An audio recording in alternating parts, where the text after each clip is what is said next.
Well, as we look out through the MLB, the Toronto Blue Jays farm system is in absolute shambles.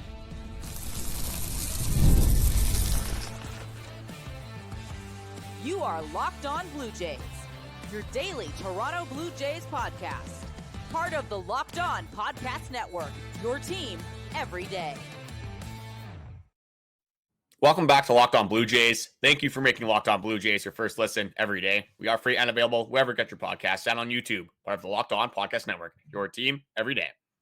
You can start the season with a big return on FanDuel. New customers can place a $5 bet, and you'll get started with $150 in bonus bets if your first $5 bet wins. Visit FanDuel.com to get started.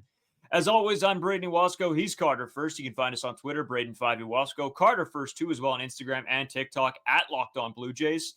If you're new here to YouTube, make sure you drop that subscription. If you're listening anywhere else, make sure you head over to the YouTube page. Drop a subscription. Helps us out. It'll notify you in case we have live streams, videos, podcasts, shorts, whatever it might be. The YouTube is sort of the hub for Locked On Blue Jays, so make sure you go over there and hit subscribe. As well, Discord link is down in the description in case you guys want to talk Blue Jays with us any time of day. Make sure you go and join out there as well. A lot to get into today. We're going to talk about the Blue Jays farm system as a whole. How it compares to the rest of the league. Is it a big problem? Should this team try to rebuild a little bit of the system?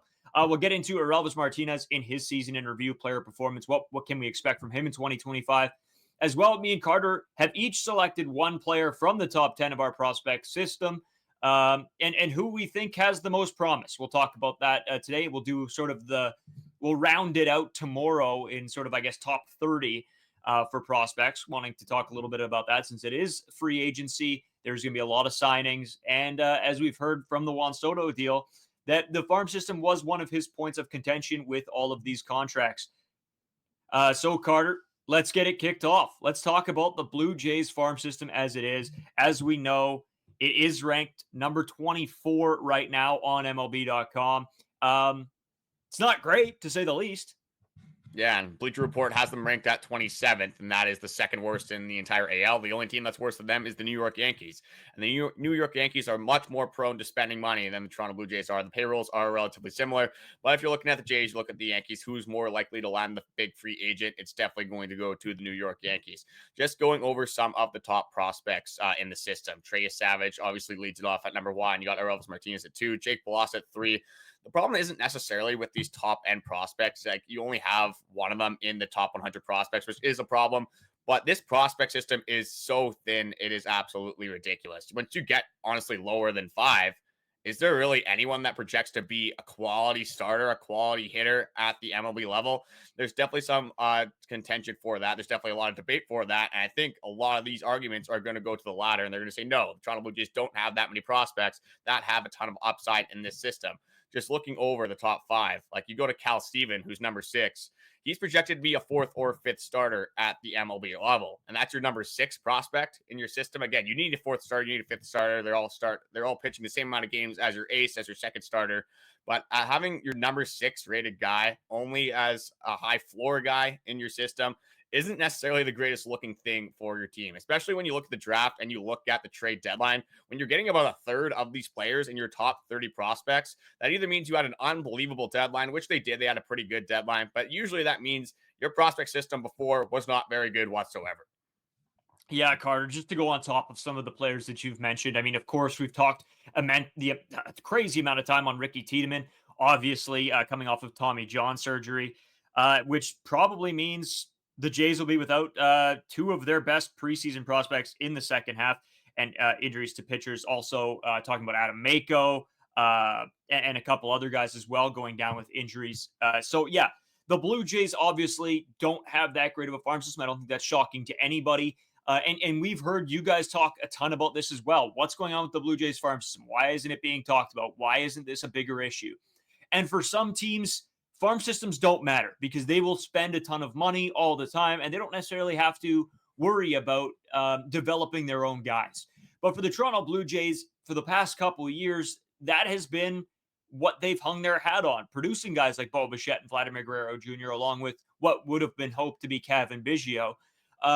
There has been a lot of good players. Alek Manoah, another one. Jordan Romano, again. So at the end of the day, you need this farm system as the Toronto Blue Jays team, because they're a team that won't spend a ton over the luxury tax usually. Again, we'll have to wait and see what happens in free agency signings and whatnot to see if they do this year. But they're a team that likes to develop their own guys. And has it succeeded? No, not necessarily. But I think you would hope that they would be a little bit stronger in this area, and they just haven't been. They're just, yes, they're a young team as it is, but when you look at, okay, what's the next generation of Toronto Blue Jays, you don't really know what to say. So as good of a deadline as they had, this would probably be another 2, 3, 4 years possibly to rebuild this farm system without trading guys away or, having guys fall off the face of the earth. And so, yeah, it's not looking good in Toronto Blue Jays land right now for the farm system. Well, and this wouldn't be a massive problem when you look at back in 2019, 2020, when you had Bichette, Kevin Biggio, you had Vladimir Guerrero Jr., you had one of the top prospect systems in all of baseball. There was a lot to be excited about for the future, and your window was supposed to be from around 2020 to around 2025. We're getting into the last year of the window, and what do the Toronto Blue Jays have to show for that? Absolutely zero playoff wins. It's a lot easier to move on from this prospect system and be okay with it not being the greatest prospect system in the world if you had any sort of playoff success literally whatsoever. Now you're left with no playoff success, and you're left with one of the worst prospect systems in all of baseball. I want to go over a couple of guys in this system, just some guys that I do like, obviously. Trey Savage is one that they drafted, obviously. Was a reliever as a freshman, looked very good last season as a starter. He finished among the NCAA Division I leaders in ERA with 2.02, which was fourth. Ks with 145, which was fifth, and a batting average against of .153, which was second. He is projected to be a mid-rotation starter at the big league level, whether it's 2, 3, 4. Maybe can get up to those ace projections, but did look very good in his year at North Carolina. Obviously, Orelvis Martinez, which we'll get more into the second segment. It's the power bat in the J system. It's something they need so desperately. Again, he was looking really good in 2024, had 17 home runs, had a very good average as well in AAA, played one game in the major leagues, obviously before the PED things. And that's the problem with our prospect system right now, is that you look at 2 of the top 5 prospects. One of them was Orelvis Martinez. You wanted him to get reps. You wanted him to play so much baseball, especially with how the Toronto Blue Jays season transpired. And he was not available for an 80-game stretch because he was suspended. Ricky Tiedemann, who has been one of the guys that has been talked about in this prospect system, that is supposed to be one of the best players for the future of the Jays, and this guy cannot stay healthy whatsoever. You do have another guy that I do like in Arjun Nimmala. This is widely known as the most exciting player in the Toronto Blue Jays system.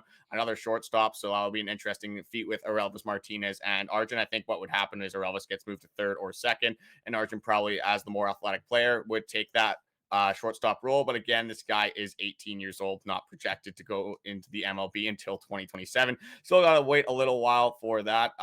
The power numbers started to look a lot better last season. So as long as he keeps growing into his body, keeps getting stronger, this guy could be another guy that the Toronto Blue Jays do rely on. You brought up Adam Mako before.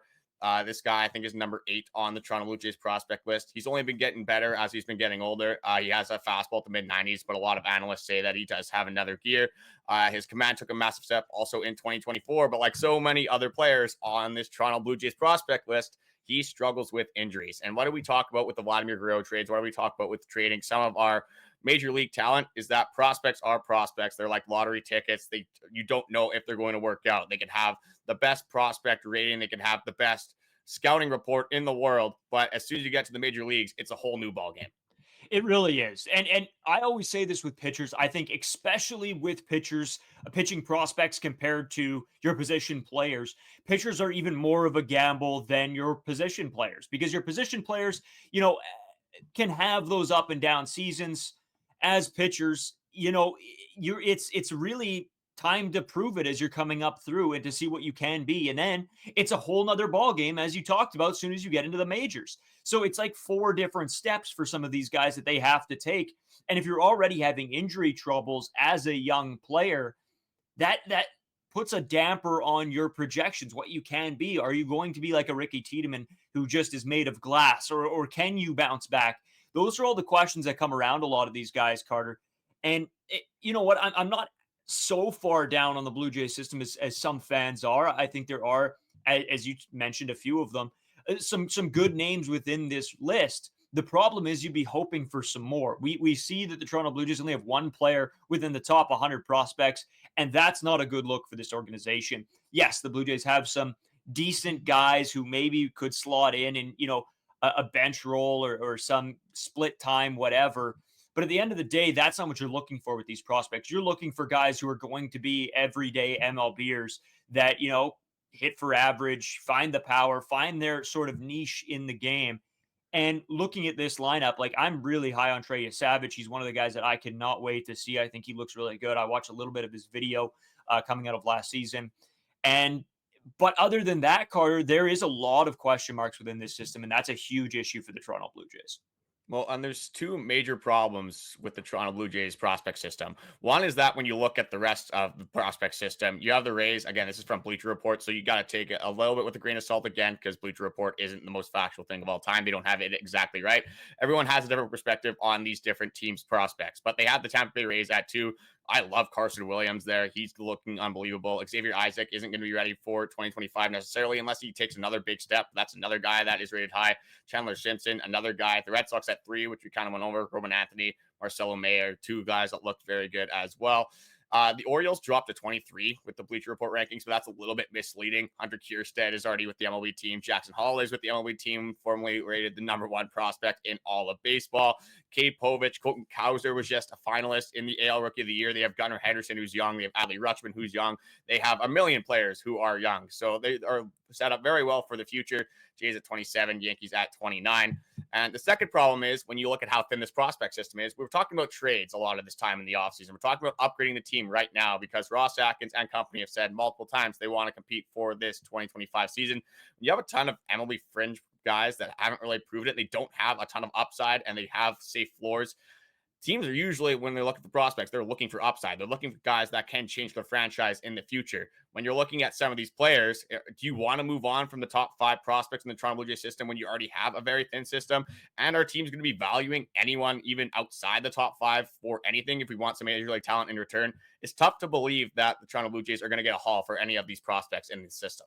Yeah, we've talked about a few trades, and I know I brought up Adam Mako as a guy who I could have seen being moved in a trade. I think there is some upside to him. Not really sure. Again, a lot of these prospects, it is the unsure. You have to be unsure about them because we always talk about the lottery, right? These guys are all lotteries. As much as you think one guy is really good, like we talk about with, I keep bringing up Ricky Tiedemann, but we keep bringing because we expected him to do great things, be with this team, being that a 1-2 guy, and it just hasn't come to be because of the injury troubles. And that's a gamble every team takes on going after rookies. I mean, I hate to do this, but I bring up the White Sox a little bit, and in the sense that they are pretty decent at developing some of their young talent. The problem is they move on from them so quickly, and they don't, get the fruits of their labor. So again, you don't want to be the Blue Jays who give up some good talent, and then 4 years down the line, some guy is now a #1 player in the league or top 10 player in the league. You don't want that to happen either. So you've got to be very sure when you're making these deals that it is worth it, that it is worth giving up these guys, because we've seen stuff like this happen all over the league all the time. But Carter, I know we talked a little bit about Orelvis Martinez already. We do want to get into him in the second segment. Do you have anything else just on this farm system as a whole? I mean, I feel like we could go a long time here because it is a very interesting topic, right? It's how much do you value young players? How much do you, how much do other teams value young players in comparison to teams trying to make runs like the Dodgers or the Orioles or the Yankees, guys who, they're fine with trading picks away. Yeah, I'm going to end it with this. We talk a lot about the payroll of this free agency. We talk about paying free agents, what they're going to bring in. If you have a good prospect system and you can develop from within, payroll isn't really an issue whatsoever. We look at arbitrations. We look at what a lot of players on the Jays are getting, what they're getting in arbitration compared to what they would get in free agency. It's pennies on the dollar. If you can develop some of these players, you can get guys with lots of control left when they're young guys, haven't really established themselves yet, but are growing into their own play style. This is where you build super teams. Like you look at the Baltimore Orioles, look at the Braves system. You look at even the Los Angeles Dodgers, the Mariners have a lot of guys as well. If they can develop these guys again, the only issue is that it's a question mark. They're not sure things. But even if you can hit on, say you have 5 really good prospects, if you can hit on 2 of them that become superstars at the MLB level, that's going to be very solid for your team, and you're not going to have to pay them a premium until their age 27 or 28 season. And that's a huge advantage for a lot of MLB teams, especially the ones that don't have the biggest payroll. Luckily for us, the Toronto Blue Jays are usually around the top 10. But if you're a team like the White Sox, like you said, you're a team like the Athletics, you're a smaller market, like even like the Twins or the Mariners, you don't really have this luxury to be in on a lot of these top players in free agency. So you have to develop from within. Yeah. And as we talk about this more, I mean, this will start coming up as signings are made, trades happen. We're going to all, relate it back to the farm system because we'll probably have to, because some guys will see being moved. Some guys might not get the opportunity they want to get depending on free agent signings. So we'll bring this back up sort of as we move throughout the offseason here. But we do want to get into our player ranking, 2024 look back, 2025 preview of this player. So we'll get into Orelvis Martinez right after this short break. Today's episode brought to you by FanDuel. Get ready to tackle NFL action with FanDuel, America's #1 sports book, because right now new customers can bet $5, get $150 in bonus bets if you win. The FanDuel Sportsbook app gives you everything you need to place live bets on the NFL all in one place. So when you get a hunch in the middle of a game, you can check out the latest stats, view live play-by-play, and so much more on the same page where you place your bets. I always talk about it. The live games are my favorite because I can tell who's doing good, who's not, and where I want to place my bets. Before, it's a little bit of a shot in the dark, but during the game, makes it fun. Makes you, if you see one guy doing really well, you can throw a 5 or a 10 on him and hope for the best. Just visit FanDuel.com to join today. You'll get started with $150 in bonus bets if your first $5 bet wins. That's FanDuel.com. Never waste a hunch and make every moment more with FanDuel, an official sportsbook partner of the NFL. So, Carter, as we sort of move into Orelvis Martinez, of course, Carter, I can't remember his exact ranking. Do you want to help me out here? Yeah, it's number 2. Yeah, Trader Savage at No, 1. no, sorry. I mean for us. Oh, for us, it's at 19. We got him He's at number 19 for our 19. player prospect rate or player rankings for the 2025 season. Yes, and as Carter mentioned, number 2 in the Blue Jays prospect rankings, was Toronto's biggest international signing in 2018. Of course, joining for $3.5 million. Since then, he's put together back-to-back seasons with 28 or more homers and leads all minor leaguers with 86 total home runs since 2021. And he's looked good, Carter. I know you're huge on Orelvis Martinez. You were a big fan. When he was brought in, I know how excited you were. And then, of course, we get into the PED conversation and 80-game suspension for Orelvis Martinez.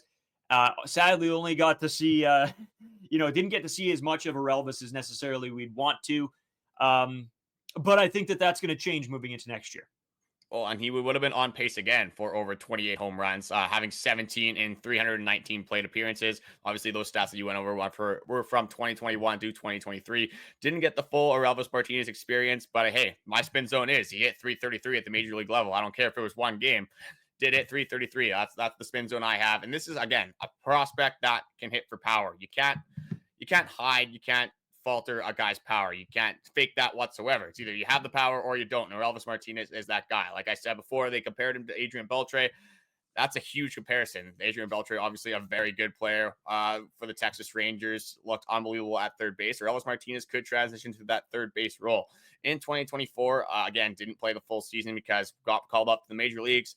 PEDs, things like that. We'll kind of leave that in the past for Orelvis. Hopefully he can move on from that. But he slashed 267 with a 346 on base with a 523 slugging, which was an over 850 OPS, 17 home runs, like I said, in AAA.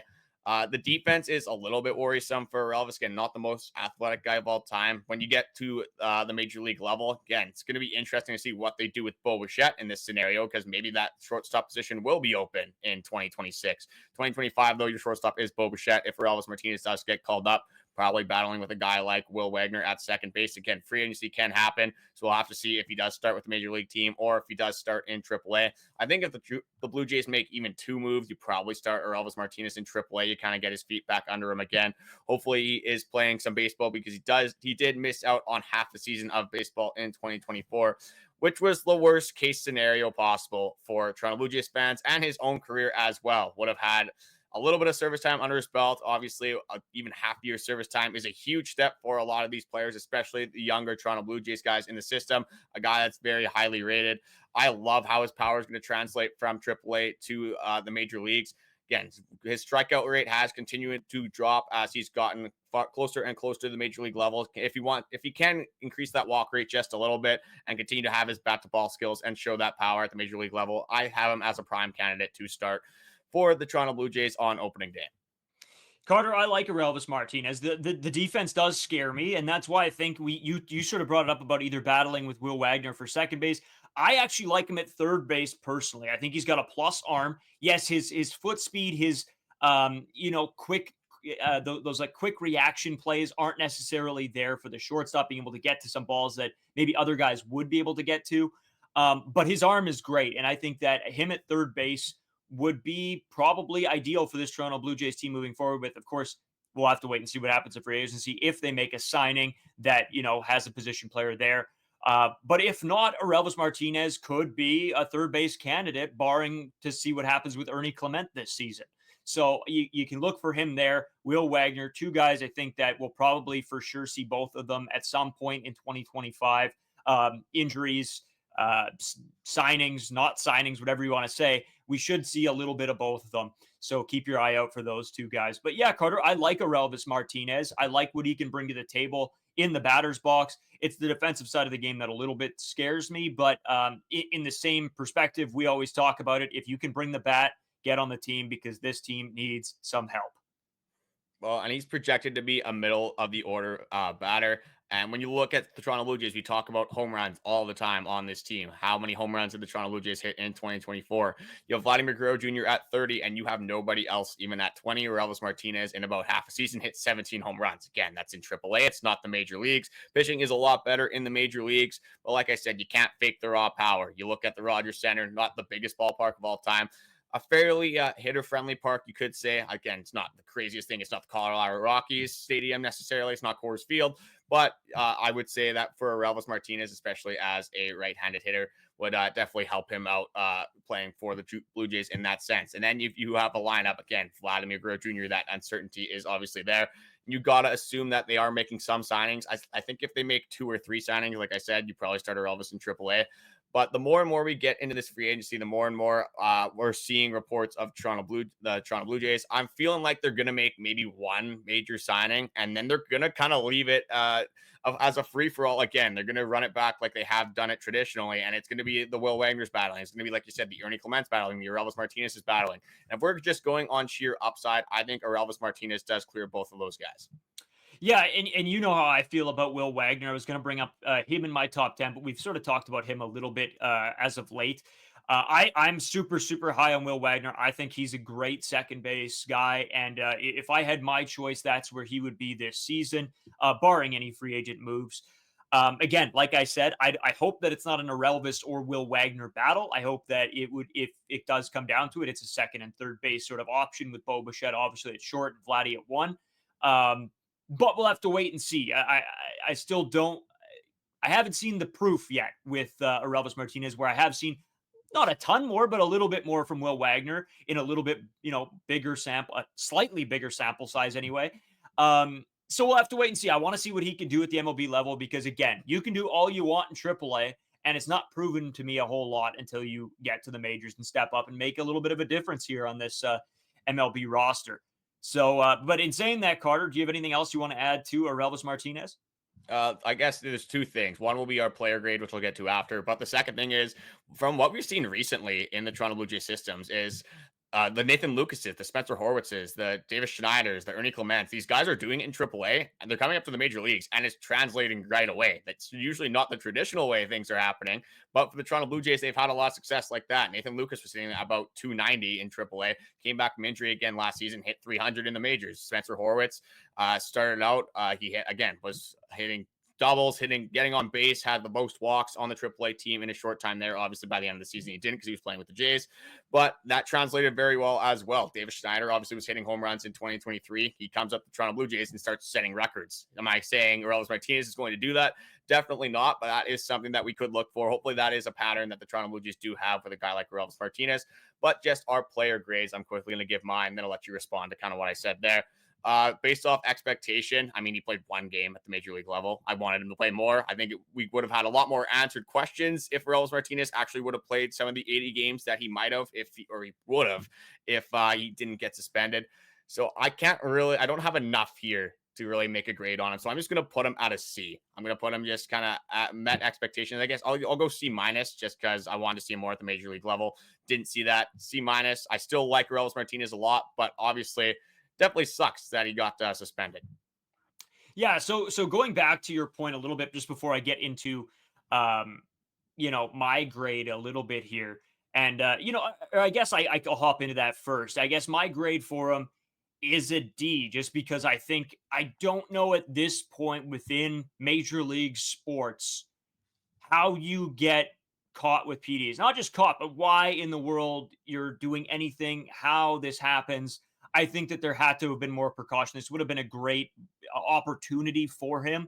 And a ball was dropped, either by the organization, by doctors, by physicians, whatever you want to call it, whatever the case may be. Again, we heard stories about what happened, but again, we're not in the room. We don't know exactly what happened. So for me, this is a little bit of negligence, and this is not just on him. I think it's on the organization, on the physicians, on the doctors as well.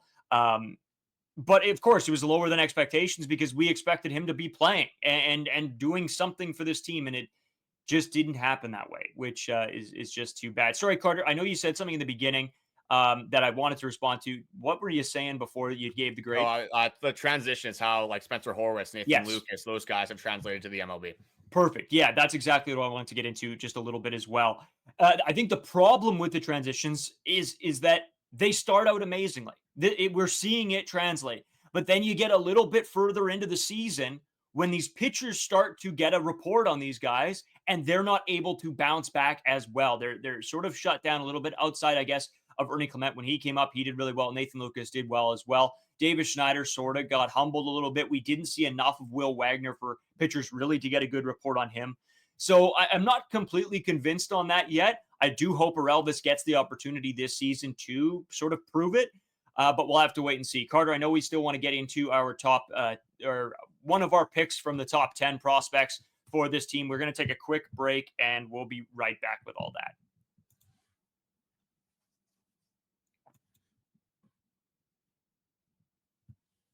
So, Carter, I'll let you kick things off. We each picked one player from the top 10 of the Blue Jays prospect system as I guess our favorite and why they're our favorite. So, Carter, why don't you hop right in? Yeah, I guess I have a guy that I would have picked if it wasn't barring a bunch of concerns. I think the highest upside in our system right now is obviously Ricky Tiedemann. If this guy could stay healthy, we've seen what he can do in a very small sample size. The problem is he's never available, and obviously you can't pitch in the MLB if you're injured at all times. But what Ricky Tiedemann has done, Arizona Fall League Pitcher of the Year a couple years back, just the stuff he has, I think he can be a very good pitcher at the MLB level, but you can't do that if you're hurt. So I'm going to go with the guy that we've been talking about a ton on this podcast. I'm not going to elaborate too much because that's all we've really talked about. It's Orelvis Martinez. I like the power. I like the upside that we have here. I really expect him to be a very good hitter at the major league level. And like I've been saying on this podcast before, especially what we've gone the last 2 seasons, I don't care at all about defense. He could be an absolute bum out there. And honestly, maybe not a bum. I won't go that far. But if he's above the 20th percentile in a lot of these defensive stats, I really don't care. Fair enough. And yeah, you're right. I won't go too much into that either. And I think that's a fine pick. I don't necessarily, this is a little bit of shot in the dark. You don't overly know what to say. You're just hoping that some of these guys pan out.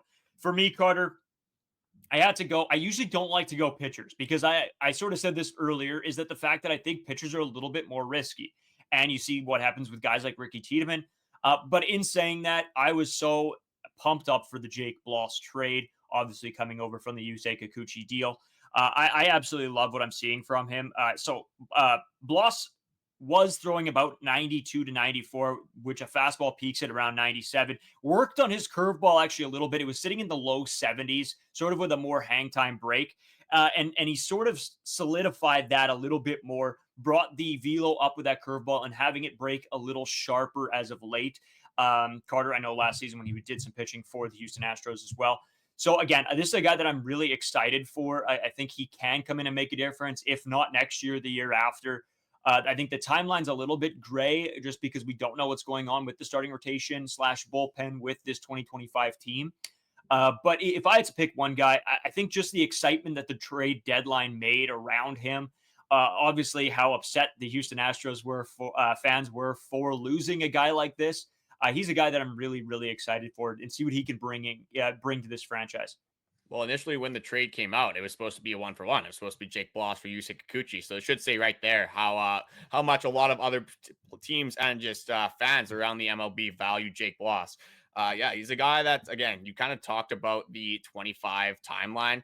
When you have Chris Bassitt, Kevin Gausman, Jose Berrios, the question marks with Alek Manoah, when he's going to return, Bowden Francis again as well, and just all the talks about how interested they are in starting pitching in free agency. Is there necessarily going to be a spot for Jake Bloss in 2025? Again, barring injuries, things like that, especially with pitchers, a little bit more common to have an injured pitcher than it is a positional player. So I would not be surprised if we do see Jake Bloss at some point next season. And it's definitely a guy, one of the only guys that you can be excited for in this prospect system. This was our big prospect episode, kind of did an in-depth breakdown. Usually don't talk about the prospects too much because the Jays system just isn't that good. And there's the direction that this team is going right now. They're still in win now mode. So it will be nice to try to get some of these prospects throughout the season to get a little bit of bolstered help. Like we said, even if it isn't a long-term success that we're wanting to see, if they can come up and be a spark plug at some point in the season, and maybe the Toronto Blue Jays are struggling a little bit, that's definitely going to be beneficial to the team. Yeah, and that's what you got to hope for, right? With a lot of these prospects, you're hoping that they catch a little bit of fire. You can bring them up and make a difference on the big team, even if it is just for a short while before either having to send them back down or using them in a more limited role. Ideally, that's what happens, and they catch fire and they stay hot. But I don't think that that we're new to this, and we've seen guys come up, have good starts, and then sort of peter out. So we'll have to wait and see with a lot of these guys, Carter. I'm definitely not going to complain if like Orelvis Martinez comes up in the middle of the season and starts breaking David Schneider's records and just hits 650. Wants to hit instead of 3 home runs against the Boston Red Sox in a series, maybe you can hit 4 or 5. Just absolutely blow the Red Sox out of the water. Maybe put up some Barry Bonds numbers for the Toronto Blue Jays. Yeah, I wouldn't hate that either. No, it'd be nice to see. And again, we'll have lots more on some of these prospects as we continue. Tomorrow's episode, we'll get into our top, within the top 30, some guys that you really probably don't hear a ton about. How are you liking them? We'll talk about that in tomorrow's third episode, so make sure you guys tune in for that. A lot more to come. We got to talk about Teo. We do, and that's coming tomorrow because there's been a lot of talk about what's his potential about returning to the Toronto Blue Jays, obviously being very close with Vladdy. And will that, entice Vlad and Bo to stay? We'll get into all of that tomorrow. As always, we appreciate you guys listening to all of our episodes here on Locked On Blue Jays as well. I'm going to say this again because I'm trying to drill it in. If you're listening and you haven't subscribed already, drop one. It's free. You might as well. As always, guys, thanks again.